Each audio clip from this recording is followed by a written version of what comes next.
O texto dessa noite que eu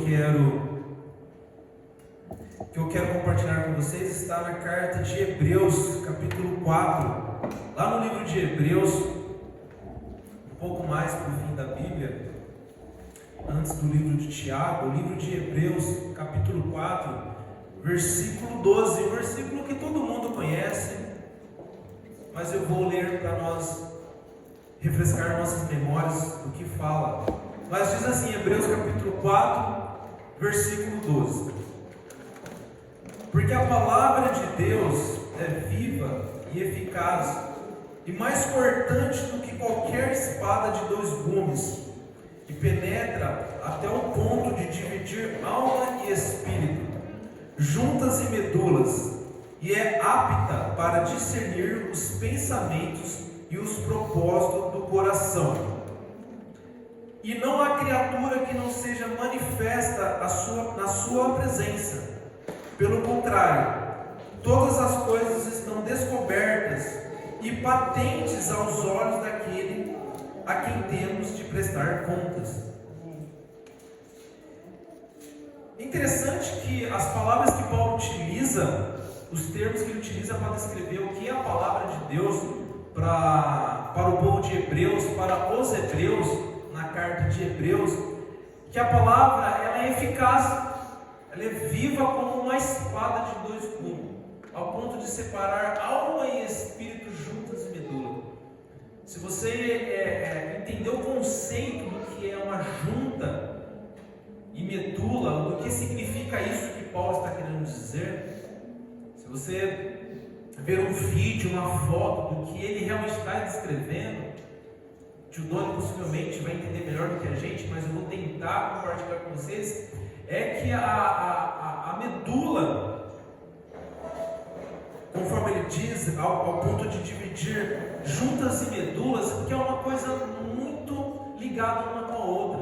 A medula é dentro da espinha dorsal, protegida por aquele osso, e dentro daquele osso passa a medula, formada por pares de nervos, mas de uma forma muito poderosa, mas de uma forma ao mesmo tempo muito frágil. Por isso ela tem essa proteção dessa espinha dorsal, mas ambas têm as funções de trabalharem praticamente juntas, uma na função de gerar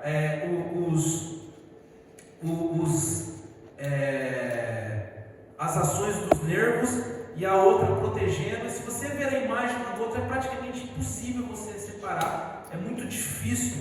E quando Deus, Ele próprio Jesus, Ele fala da definição de alma e espírito, Ele define lá no Getsemane: a minha alma está profundamente em tristeza.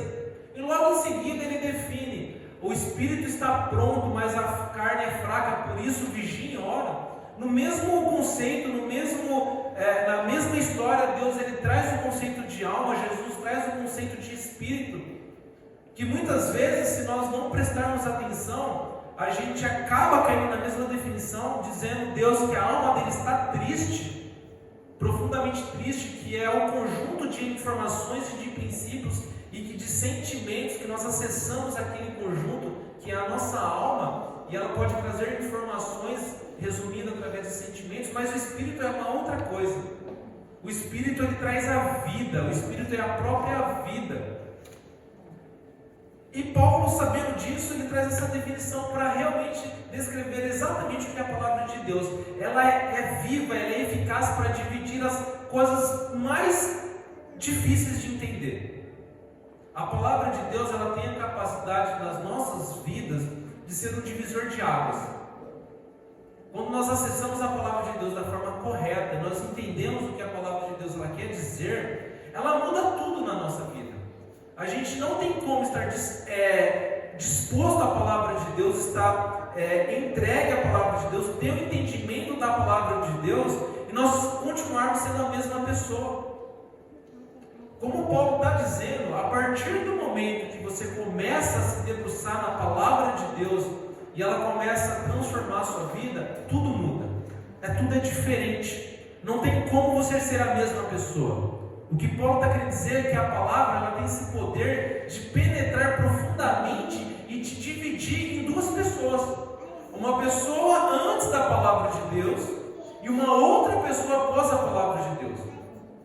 Isso deve ser um ser após estar exposto ao Evangelho, a palavra de Deus, as boas novas de Deus e o que Deus compilou e resumiu ao longo de 66 livros escritos por mais de 1.500 anos, por mais de 40 autores diferentes, em épocas diferentes, onde nós não vemos nenhum erro, nenhuma incoerência. É um milagre da escrita. Muitas vezes nós escrevemos alguma coisa, nós repassamos, a gente fala, poxa, está errado. Aí você relê, poxa vida, eu escrevi errado de novo. Mas você não vê isso na Bíblia. Um livro que foi escrito por mais de 40 pessoas diferentes, em 1.500 anos de escritas, pessoas em lugares distantes, pessoas que nunca se conversaram, pessoas que nunca se viram, escreve um livro perfeito do Deus Criador, um Deus poderoso, o Deus que criou os céus e a terra, um Deus que você olha uma estrela que você não tem capacidade de acessar jamais nessa vida. É esse Deus que é escrito dentro desse livro, que muitas vezes a gente não dá importância devida.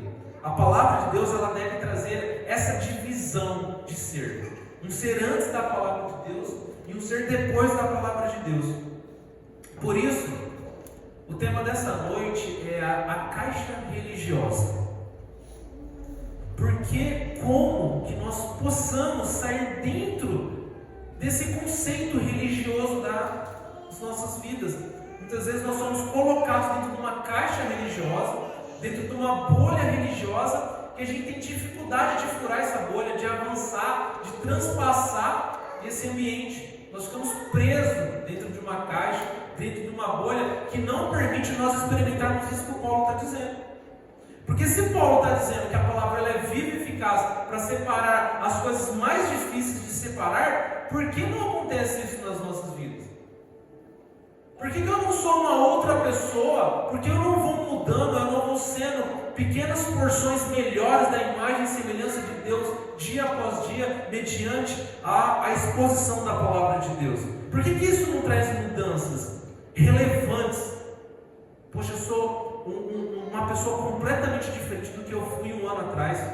Eu sou uma pessoa completamente diferente do que eu fui há 10 anos atrás, do que eu fui um dia atrás. É isso que Paulo está prometendo através da exposição da verdadeira palavra de Deus, uma mudança.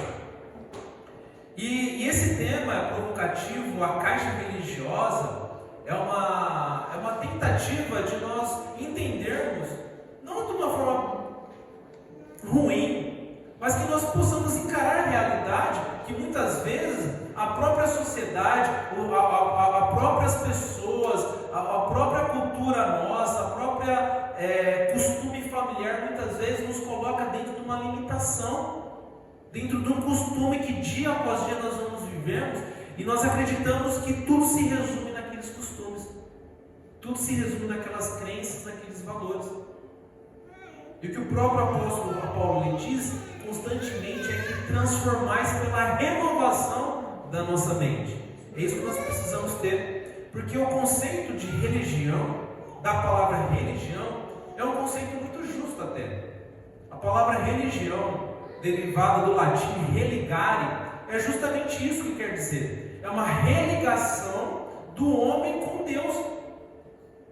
E resumindo, a palavra de Deus, ela se resume nisso, que o Deus criou o homem para glorificar e eles viverem juntos, e o homem dar glórias a Deus e viver com esse propósito, mas por algum momento o homem, no seu livre-arbítrio, porque isso foi feito em amor, o homem deveria decidir fazer isso, diferente de qualquer outro ser, diferente da árvore, diferente do peixe, diferente da estrela, diferente do arco-íris, diferente da planta, diferente do ar, diferente de qualquer outra coisa que naturalmente já dá glórias para Deus. Mas o ser humano não, o ser humano ele é criado diferente. O ser humano ele é criado à imagem e semelhança de Deus.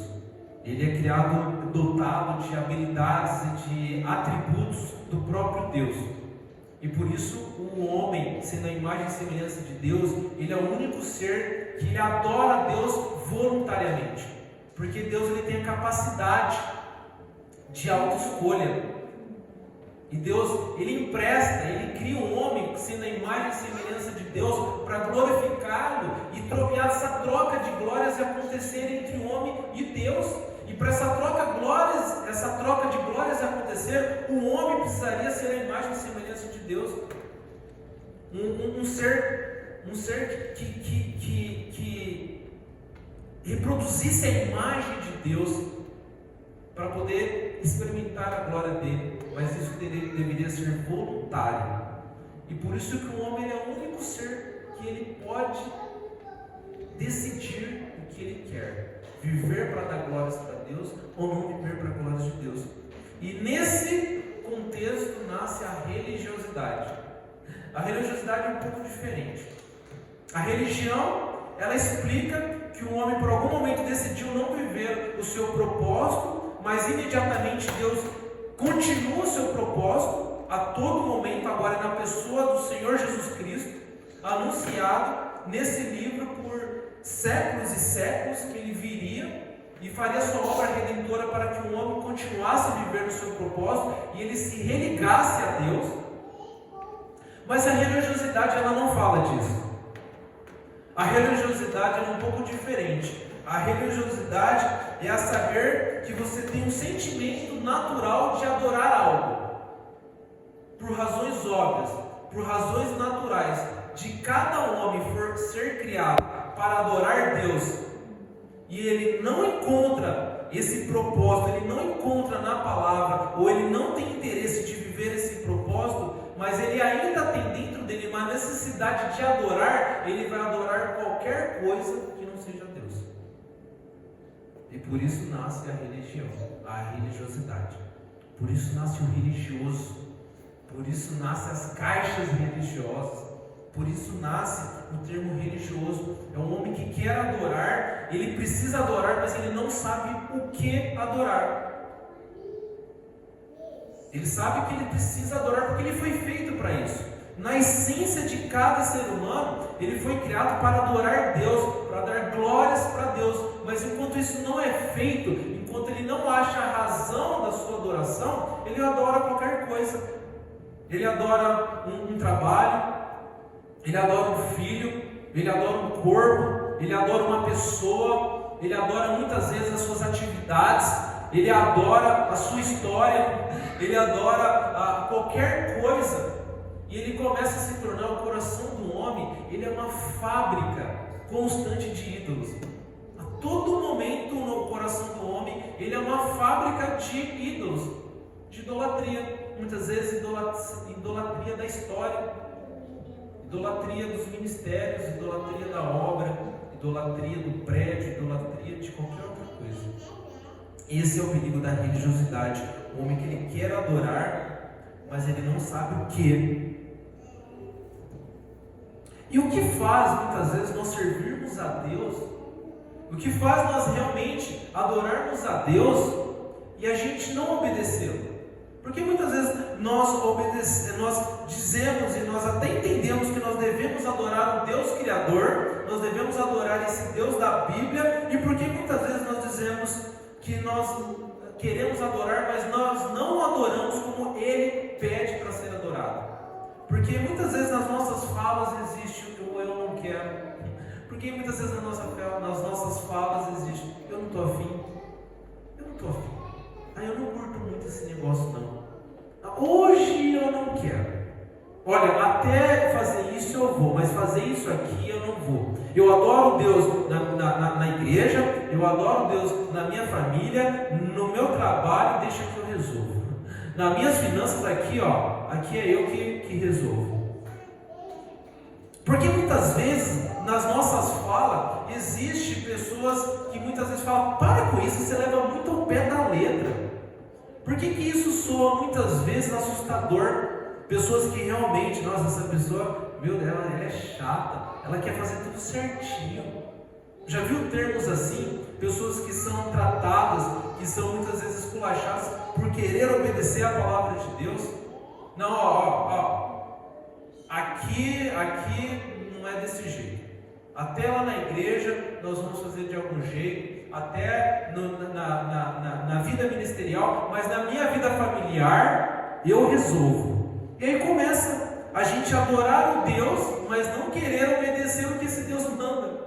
Começa esse entrave, o estado de se confortar. Eu me conforto em adorar, mas não o Deus.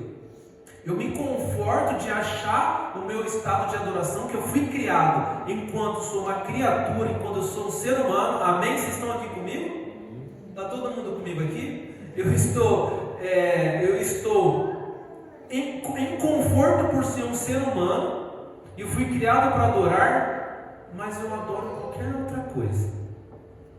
Muitas vezes eu vou adorar o que está na minha frente, o que eu quero, mas recusam a enxergar a verdadeira adoração, se recusam a enxergar uma visão, porque você adorar a Deus de verdade, você adorar o Senhor Jesus Cristo, ele requer uma visão muito mais apurada.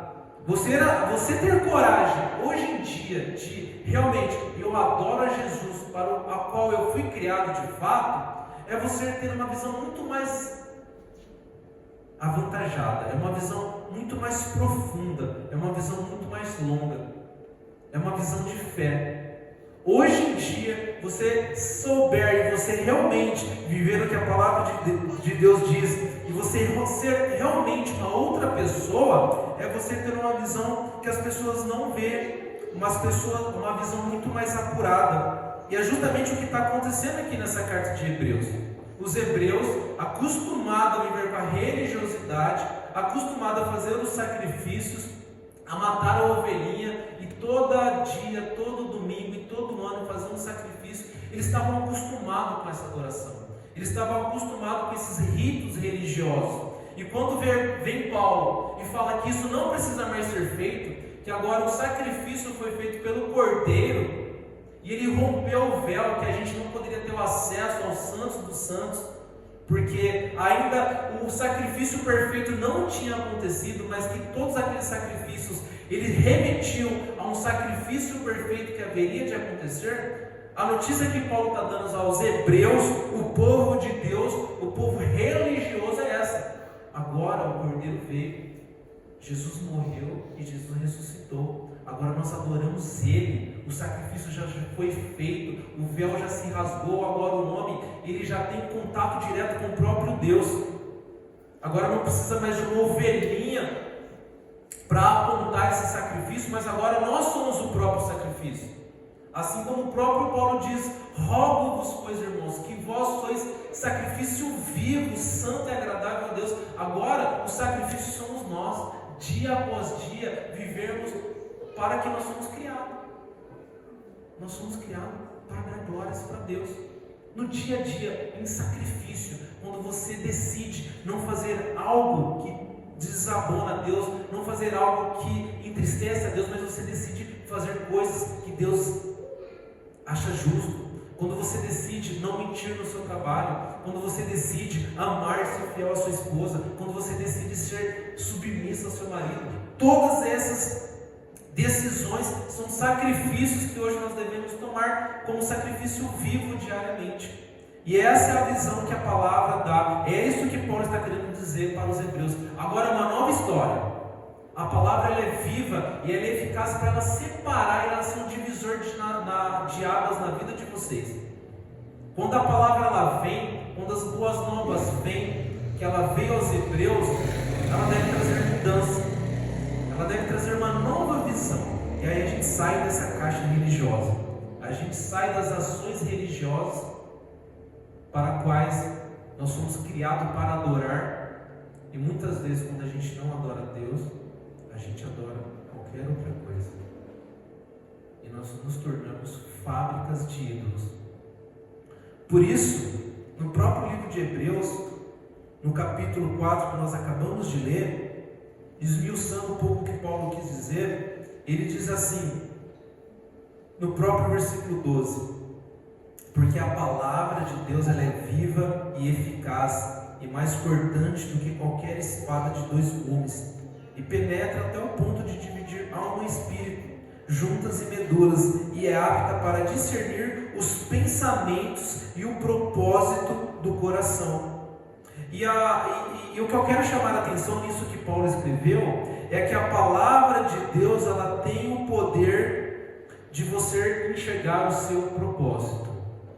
Ele fala: pois a palavra de Deus, ela é apta para discernir os pensamentos e o propósito do seu coração.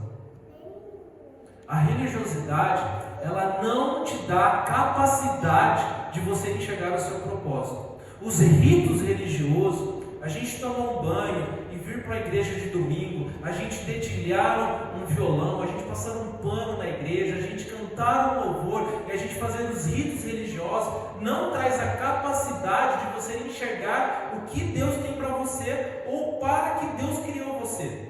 Mas o que tem a capacidade de fazer isso é a palavra de Deus.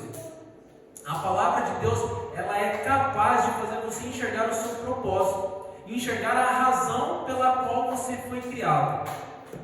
Uma razão que não passou somente na mente da sua mãe e do seu pai. Uma razão que ela veio muito antes do seu pai pensar em você. Muito antes da sua mãe pensar em você.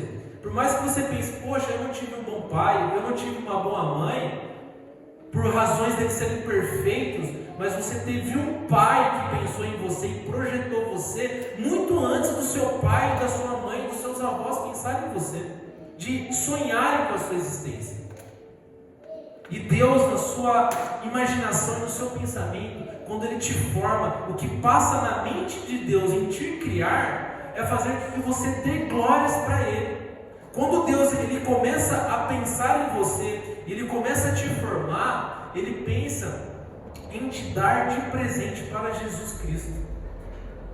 Esse é o pensamento de Deus, é o que está escrito aqui na própria carta de Hebreus, agora um pouco antes, no capítulo 2. O próprio Paulo ele narra isso.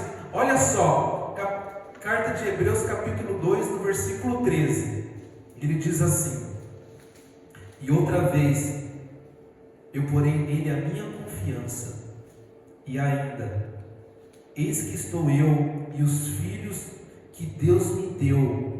Visto, pois, que os filhos têm participação comum da carne e sangue, deste também ele igualmente participou, para que, por sua morte, destruísse aquele que tem o poder da morte, a saber, o diabo. O que está sendo narrado aqui é justamente isso. É justamente o propósito. Por isso que Paulo ele fala: a palavra ela é apta para que faça você enxergar a razão a qual você existe. Uma razão muito maior do que religiosidade, uma razão muito maior do que você praticar um rito, mas é realmente você viver dentro da igreja de Jesus, que vai além do prédio, vai além dos ritos, mas são as pessoas agora com o Espírito Santo da promessa, por acreditarem no sacrifício de Jesus e decidirem que Ele é o dono da vida dele. E nesse momento o Espírito Santo vem morar no coração dessas pessoas, onde o próprio apóstolo Pedro ele descreve isso como agora uma nova raça de seres espirituais. Nós sois uma nova raça, nação santa, povo de propriedade exclusivo de Deus, a fim de proclamar as maravilhas daquele que tirou do reino das trevas para o reino da sua maravilhosa luz. Nós somos agora seres de Deus. Nós temos a capacidade, assim como o próprio Deus narra: eis aqui estou, os filhos que Deus me deu. Deus te criou com a destinação de ser presente para Jesus. Olha só a responsabilidade que você tem. A sua responsabilidade vai mais do que você tem que fazer amanhã cedo. Vai mais do que o seu trabalho que você tem que acordar 6h30, vai mais do que você pode produzir, mais do que seus sonhos, mais do que seus filhos, mais do que seus recursos, mais do que sua saúde. A sua função, o seu propósito é algo muito grandioso. Se nós tivermos essa noção, o que Paulo está querendo dizer, que através da palavra, ela nos dá a capacidade de enxergar o real razão pela qual nós somos criados, que é presente para Deus. É algo muito grande. O próprio Paulo ele fala isso na carta de Efésios. Voltando um pouco para trás, na carta de Efésios agora, capítulo 1, ele narra exatamente esse projeto de Deus. Na carta de Efésios, capítulo 1, ele diz assim no versículo 3: Bendito Deus e Pai do nosso Senhor Jesus Cristo, que nos tem abençoado com toda a sorte de bênçãos espirituais nas regiões celestiais em Cristo, assim como escolheu nele antes da fundação do mundo, para sermos santos e irrepreensíveis perante ele em amor, e nos predestinou para ele, para a adoção de filhos por meio de Jesus Cristo, segundo o beneplácito da sua vontade, para louvor da glória da sua graça. Você sabe qual foi a razão da sua existência? Por conta disso. Porque Deus, Ele te projetou, Ele pensou em você para que você pudesse viver para dar glórias para Ele. Você vive para dar glórias para Deus, aquele que nos predestinou nas regiões celestiais em Cristo antes da fundação do mundo, antes do pó da terra. Deus já sabia que você iria nascer.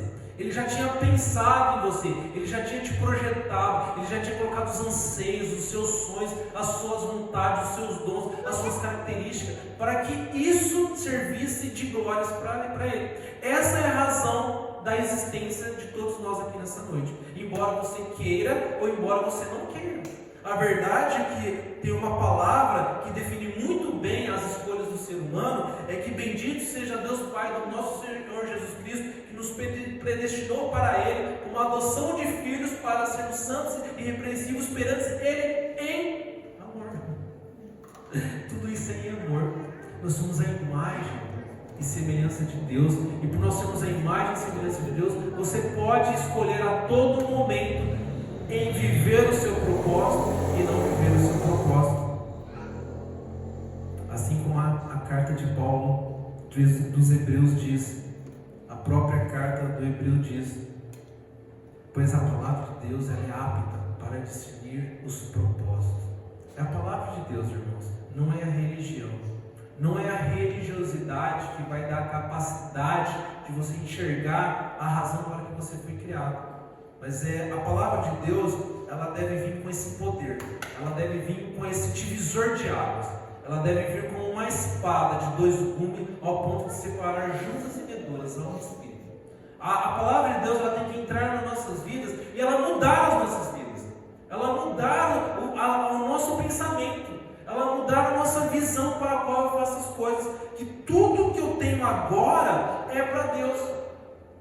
A minha vida, tudo, o meu casamento, o meu trabalho, a minha casa, a minha saúde, o meu ministério, até os meus sonhos, tudo é para Deus, tudo. Não tem mais aquilo lá, eu acho que tem que ser assim, eu quero fazer isso, eu não estou afim de fazer isso.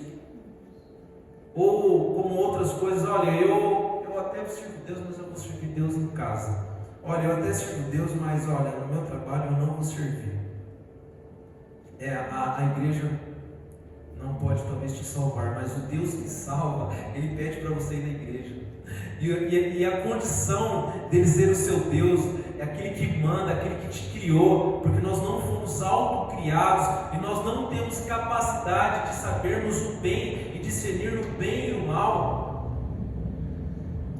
E nós sabemos o que nós queremos para a nossa vida, mas aquele que nos criou, Ele sabe o que é melhor para a nossa vida. Por isso, se com a tua boca confessares Jesus Cristo como Senhor, por isso confessares Jesus Cristo como dono, por isso se confessares Jesus Cristo como que manda na sua vida, aquele que me ordena, e é por ali que eu vou, porque Ele sabe o melhor caminho, pois Ele me criou, assim você vai ser salvo. É uma graça, não é uma denotação, não é um conceito ditador.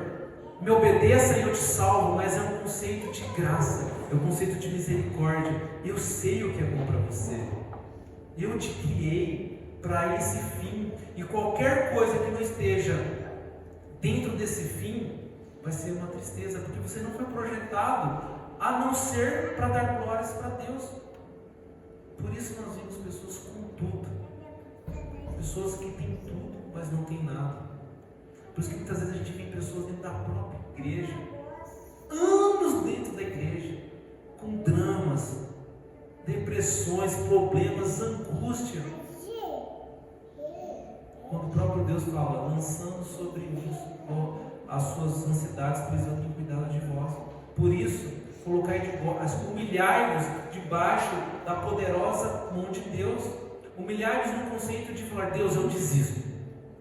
Deus, eu não sei o que é bom para mim, eu desisto de eu querer ser dono da minha vida, eu desisto de eu querer eu saber o que é bom para o meu casamento, eu desisto de eu querer ser o que é bom para o meu ministério, eu desisto de saber o que é bom para a minha vida.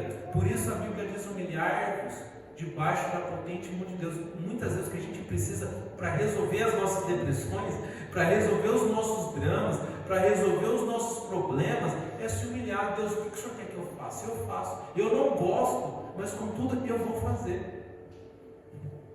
Eu não quero, mas porque o Senhor manda. A minha carne não quer, mas porque o Senhor é o Senhor. Porque o Senhor manda. Porque eu confesso que o Senhor é o Senhor da minha vida, o dono, eu faço. Porque o próprio Jesus, não querendo, Ele fez. O próprio Jesus, não querendo morrer, Ele morreu, para que você pudesse ter vida. Ele fala, Pai, se possível afaste de mim esse cálice, mas contudo, seja feita a vossa vontade. E diferente de crianças, pessoas adultas, assim como o próprio Paulo lhe diz, o alimento sólido, a palavra de Deus, quando ele diz alimento, são para adultos, para que possam, através das suas faculdades, discernir o que é o bem e o mal. E a palavra de Deus, que é o alimento sólido, ele dá a capacidade para que você possa fazer escolhas e decisões, mesmo que você não queira. É a palavra de Deus que faz isso. É a palavra de Deus. Você, mulher que não quer ser submissa, você fala, eu não quero ser. A sociedade inteira fala, mas eu vou ser, porque Deus manda. Eu não quero prover para minha mulher, eu não quero ser fiel para minha mulher, eu não quero me entregar para minha mulher ao ponto de eu morrer por ela, mas como Deus manda, independente de quem ela é, eu vou fazer. Eu não quero participar disso, eu não quero participar daquilo, eu não quero fazer isso.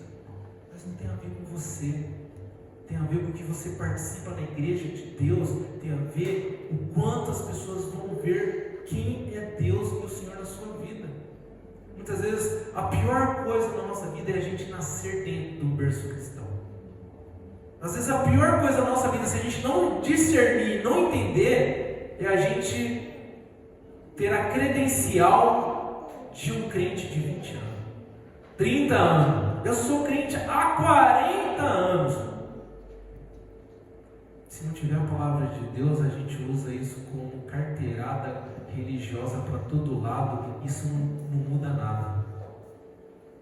O que a gente precisa ter dentro, muitas vezes, o cuidado. Nós que somos crentes, selos crentes de 10 anos, nós que temos a função de liderança, nós que nascemos dentro do berço cristão, muitas vezes o que nós precisamos é mais se humilhar dentro da palavra de Deus. Deus, por favor, me livre dessa vaidade, Pai, para que eu possa ainda assim experimentar o que a sua palavra faz, que ela é apta de discernir o meu propósito, Deus. Muitas vezes a gente precisa disso. Nós que somos líderes, nós que estamos mais tempo dentro da igreja, nós que vivemos e nascemos dentro de um berço cristão, o que nós mais temos é tentação de viver na religiosidade. Não, sempre foi assim. Minha família sempre foi dentro da igreja, mas sempre foi assim, mais ou menos. Não, a minha igreja sempre foi assim, mas sempre teve gente que fazia isso. De vez em quando tinha um errinho ali, em vez em quando tinha um errinho ali. Na minha família sempre teve um errinho aqui, em vez em quando um adultério ali, em vez em quando um roubo aqui, em vez em quando uma mentira ali. Mas quem que é Jesus? Ele é dono. Precisa dividir, precisa romper, precisa mudar a religiosidade. E muitas vezes a palavra, ela tem que vir com esse poder. esse poder de nos tirarmos dessa caixa religiosa, esse poder. A palavra de Deus, ela tem que fazer com que a gente queira enxergar algo maior. A palavra de Deus, ela tem que fazer com que a gente se mova, independente de quanto tempo você tem de igreja, você queira gritar, que você queira clamar a Deus: Deus, me faça enxergar o meu propósito, me faça me tirar dessa encruzilhada religiosa que eu me coloco. Assim como diz em Mateus capítulo 20, 2 cidadãos, dentro dessa encruzilhada, querendo ver Jesus. E a Bíblia narra em Mateus 20, capítulo 29, a disposição que nós devemos ter, uma disposição como esses dois senhores. Esses dois cidadãos marginalizados, já sem esperança, sem visão de nada. E aí ele narra uma história verídica que Jesus estava passando agora no capítulo 20 de Mateus, versículo 29, que diz assim: saindo eles de Jericó, uma grande multidão o acompanhava.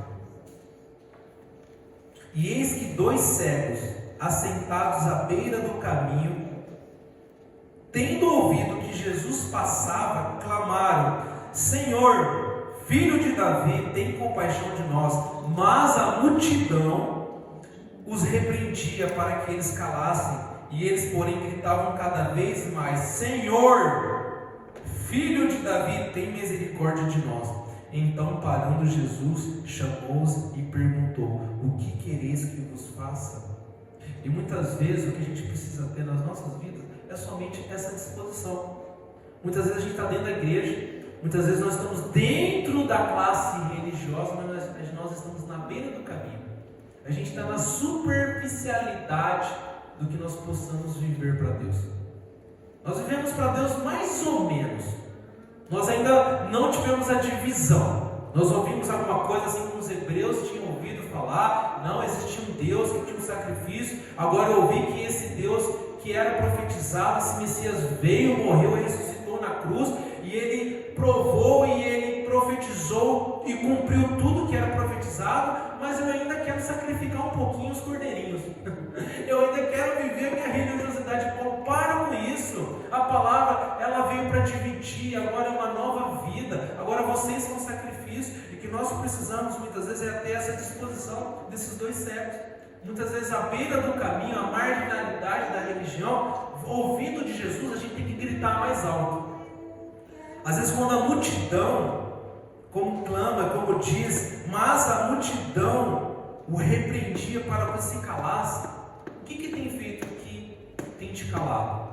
O que tem te repreendido, tem te sufocado para que você não viva o melhor que você tem para Deus? Talvez seja a sua família, talvez seja um trabalho, talvez seja uma opressão social. Anos e anos as minhas amigas viveram assim, os meus amigos viveram assim, e não deixam que você achegue a Jesus para que Ele te cure. A multidão às vezes é a pior coisa.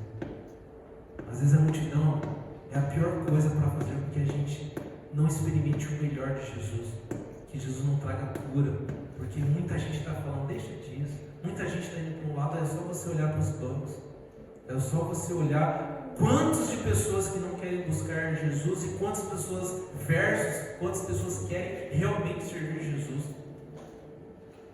Isso é até profético, pois largo e espaçoso é o caminho que dá para o mundo, mas apertado e estreito o caminho que dá para a salvação. E é por isso que a gente tem que ter essa força, por isso que muitas vezes a gente tem que gritar para Deus, e clamar para Deus, e falar mais alto que a multidão, falar mais alto que os nossos costumes, falar mais alto da nossa cultura, falar mais alto que os nossos hábitos. E muitas vezes o que a gente menos tem é essa força, porque sabe, a palavra, muitas vezes, ela não é uma espada, a palavra muitas vezes ela traz cansaço. Traz nossa, a palavra de Deus, aquele desânimo, mais uma vez uma atividade. A palavra de Deus ela não tem mais nem força. E o que a gente precisa ter é essa disposição, gritar: Senhor, Filho de Davi, tem compaixão de mim. Você tem que gritar dentro de você o quanto você quer Deus. E é somente um espírito desse, uma pessoa com essa disposição, tem a capacidade de parar o Deus do universo, aquele que criou tudo, que criou os céus e a terra. Esse ser, esse Deus, ele se quebranta com alguém que está disposto a gritar para ele: Deus, me cura, eu quero ver o Senhor de verdade. É um coração desse que tem disposição de falar, de fazer Jesus parar e falar: o que você quer? Fala. Qual que é o problema? O que está acontecendo aí? Então, versículo 32: parando Jesus, os chamou e os perguntou: que quereis que vos faça? Sabe por que Deus muitas vezes não resolve os nossos problemas? Sabe por que a gente não resolve? A gente não tem os nossos problemas, a gente coloca os nossos problemas em remédio, depressão, em um monte de angústia, um monte de problema, porque muitas vezes a gente não enxerga Jesus e não grita para Jesus: Jesus, eu clamo para o Senhor, filho de Davi. O que Deus quer mais é isso, que você grita para Ele, que você fale mais que a multidão, que Ele realmente seja o dono da sua vida. É o que Deus espera. Essa atitude faz até Deus parar e perguntar: o que você quer? O que quereis que eu vos faça? Responderam: Senhor, que nos abram os olhos. Condoído, Jesus tocou-lhes os olhos e imediatamente recuperaram as vistas e foram seguindo. Enquanto você ainda é cego, queira ver. Toda a cura de Jesus, todo milagre de Jesus tem a ver com a glória dele. O que aconteceu depois desses dois cegos serem curados? O resultado foi que eles seguiram Jesus. E o resultado das curas de Deus, assim como ele curou outro cego, assim como ele curou um outro surdo, e esse surdo começou a sair falando das maravilhas de Deus e como ele vos curou, toda cura tem a ver com a glória de Deus. Não tem a ver com esse ceguinho, não tem a ver com você, mas o que Deus tem através da palavra é te mostrar a real existência da sua vida, que você foi criado para dar glórias para Deus, através do que você tem, através do seu trabalho, através dos seus sonhos, através da sua vida, através dos seus recursos. E por isso, com essa visão, todos os nossos problemas estão resolvidos. Muitas vezes o nosso problema não é o problema, é o que a gente enxerga, ou melhor, o que a gente não enxerga. A jaca da nossa vida, o problema da nossa vida está em não enxergar o propósito da nossa existência. Porque o Paulo, antes de ele falar esse versículo tão emblemático, que a palavra ela é viva, ela é eficaz, e ela penetra, ela é mais afiada que uma espada de dois gumes, ao ponto de dividir alma e espírito, juntas e medulas, e apta para discernir os propósitos do coração. O que Paulo diz um pouquinho antes, ainda no capítulo 4, mas agora no versículo 3, é uma coisa muito reveladora. Ele diz uma coisa, um conceito que talvez passe despercebido em nossas vidas, mas que é muito importante. Eu quero ler para vocês. É um conceito tão simples que pode resolver a maioria ou todos os seus problemas nessa noite, que é o que Paulo diz antes de falar esse versículo. Na carta de Hebreus capítulo 4, ele diz assim: nós, porém, que cremos e entramos no descanso conforme Deus tem dito: assim jurei na minha ira, não entrarei no meu descanso, embora certamente as obras estivessem concluídas desde a fundação do mundo, porque em certo lugar assim disse no tocante ao sétimo dia: e descansou Deus no sétimo dia de todas as suas obras que fizeram. A verdade, irmãos, é que muitas vezes a gente tem uma visão meio equivocada de Deus. Muitas vezes a gente sabe da história que Deus criou tudo em 6 dias e descansou no 7º dia. Depois de Deus ter concluído tudo, no 7º dia Ele descansa. O fato de, diferente como nós imaginamos, com a obra do inimigo, com a obra do diabo, ele propõe uma outra verdade. Ele propõe que o homem agora não vive para a glória de Deus, que o homem agora ele pode ser conhecedor do bem e do mal, ou seja, agora ele pode viver segundo as suas opiniões, ele não precisa ouvir a Deus, e ele é convencido. Nós sabemos que imediatamente após isso, o que Deus decreta, o que o próprio Deus profetiza é: porém inimizade entre ti, falando para a serpente, entre ti e a descendente da mulher. Você ferirá o calcanhar, mas ele ferirá a cabeça. E o que o próprio Deus profetiza ali, minutos após o pecado, é que Jesus viria. A profecia de Jesus é anunciada nos primórdios da criação, em segundos após o pecado, porque Deus, aquele que criou os céus e a terra em 6 dias, e Ele descansou no 7º dia, sabe o que Ele faz, o que Ele continua fazendo, o que Ele fez e o que Ele faz até hoje? Descansando. Deus descansa. Deus ele fez o que tinha que fazer. Deus ele não se perdeu na sua obra. Deus ele não se perdeu no seu projeto. E logo, o seu projeto de você ser para a glória de Deus sempre foi e sempre é e sempre será de você viver com o propósito de glorificar a Deus. Esse propósito nunca mudou, nunca muda e nunca mudará. Basta você querer viver esse propósito.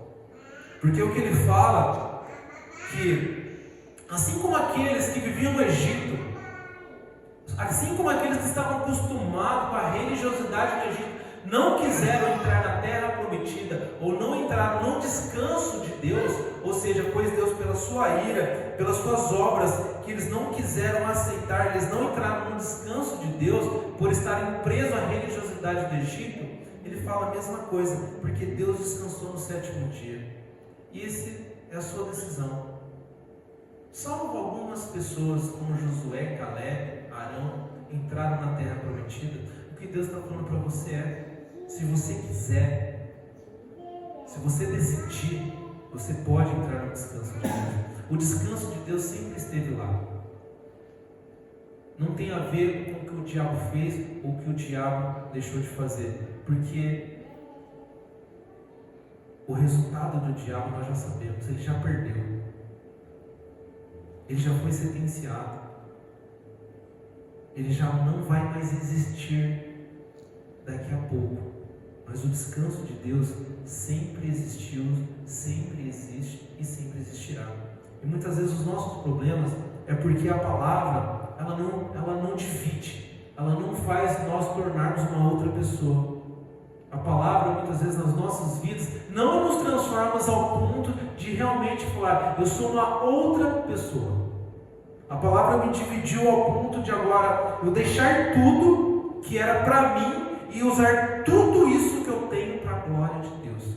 Isso te traz descanso. Muitas vezes não dando certo do jeito que você quer, muitas vezes o seu trabalho não sendo do jeito que você quer, muitas vezes as suas finanças não sendo do jeito que você quer, muitas vezes o seu casamento não sendo do jeito que você quer, muitas vezes a sua igreja não sendo do jeito que você quer, mas contudo, se você está obedecendo e se Deus é o Senhor da sua vida, você descansa, porque é como Deus quer, é como Deus ele decide a construir uma rocha, uma base mais sólida e muito forte. E muitas vezes essa rocha, essa base, ela não vai ser feita no seu tempo, ela não vai ser feita do seu jeito, mas ela tem a ver como vai construir o seu caráter para você gerar glórias para Deus. E por isso você descansa, por isso a sua visão é outra, por isso você é apto para discernir os propósitos do seu coração, que é glorificar a Deus. A nossa concentração deve ser glorificar a Deus. Trabalhar amanhã com todos os problemas que você vai ter durante a semana, mas com foco para Deus. Sair daqui, encarar o seu casamento com todas as dificuldades que pode ter, mas Você não faz para o seu marido, você não faz para a sua esposa, você faz para Deus. Servir na igreja, não por causa do seu pastor que é falho, é imperfeito, não por causa do seu líder, não por causa da sua igreja, do recurso, do tamanho que tem ou que não tem, mas por causa de Deus. E aí com essa visão de propósito, para que você faça as coisas, você realmente atinge o propósito da sua vida, que é glorificar o nome de Jesus Cristo. Amém?